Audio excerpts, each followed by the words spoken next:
अस्सलाम वालेकुम। एक औरत की दुख भरी कहानी।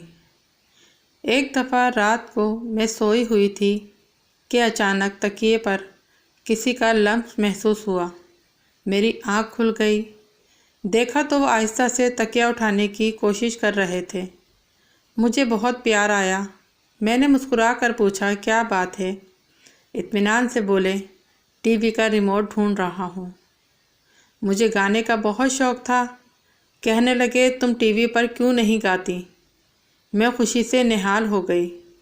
वजह पूछी तो कहने लगे, बंदा टीवी बंद तो कर सकता है। इस दिन मुझे अंदाज़ा हुआ कि मैं किधर फंस गई। काश मैंने दूसरी के बजाय तीसरी शादी कर ली होती। मुझे वो पिशावरी चप्पल में बहुत खूबसूरत लगते थे। एक दफ़ा मैंने फरमाइश की कि मुझे भी पिशावरी चप्पल ला दें, जिस पर इन्होंने साफ इनकार कर दिया।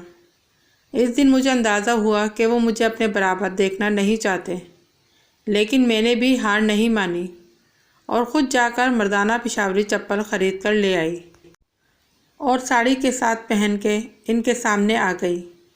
इन्होंने एक नज़र मुझे देखा और पिशावरी चप्पल पर नज़र डाली और सर खुजाने लगे। मैंने पूछा, कैसी लग रही हूँ? इन्होंने फ़ौरन मोबाइल इंटरनेट ऑन किया।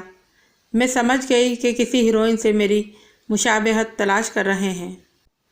2 मिनट बाद इन्होंने मोबाइल मेरे सामने किया, जिस पर एक शीशी की तस्वीर थी और ऊपर लिखा हुआ था, ज़हर। मैं हर वक्त इनकी खिदमत करती रहती थी। इनका मोबाइल गुम हो जाता तो मिस कॉल देती थी। इनके दोस्त आते तो मैं छुपकर बातें सुना करती थी। एक दिन इन्होंने मुझे डांटा कि क्या हरकत है। मेरी आंखों में आंसू आ गए।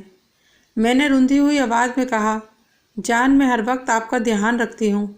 चिल्ला कर बोले, मैं मिठी खाना? काश वो मुझे समझ सकते। मैं हर काम इनकी भलाई के लिए करती थी, लेकिन वो मेरी हर ख्वाहिश रद्द करते थे। औलाद के लिए तरसती रही, लेकिन इन्होंने मेरा कोई ख्याल नहीं किया। अज़ियत के इस लम्हे में सिर्फ़ मेरा बड़ा बेटा मुझे दिलासा देता था कि मम्मा हौसला रखें, अल्लाह के हाथ देर है, अंधेर नहीं। इन्हें मेरे बाल रंगने पर भी एतराज़ था। कहते थे, 30 नंबर शेड ना लगाया करो, काकी लगती हो।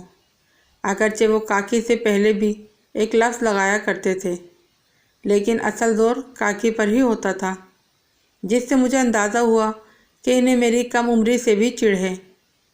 मुझे हमेशा भूखा रखने की कोशिश की गई। कई दफ़ा डांट कर मुझे कहते थे, मेरा सर न खाओ। मैंने कई दफ़ा फरमाइश की कि प्लीज़ एक दफ़ा तो मुझे माधुरी कह दें। कहने लगे, मीम के बग़ैर कह सकता हूँ।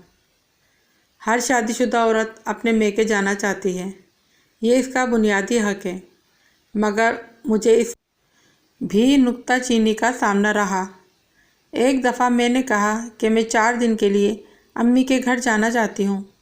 कुछ देर सोच कर बोले, ठीक है, चली जाओ, लेकिन अपनी बात पर कायम रहना। 4 दिन का कहा है तो 4 दिन बाद ही आना, तीसरे दिन मत आ जाना। मैं जाने की तैयारी कर रही थी कि एक मुलाजिम मेरे पास आया। हाथ जोड़कर बोला, बीवी जी आप मत जाएं। मैं हैरान रह गई तो इधर उधर देखकर बेबसी से बोला, आप चली गई तो साहब जी के लिए खाना कौन बनाएगा?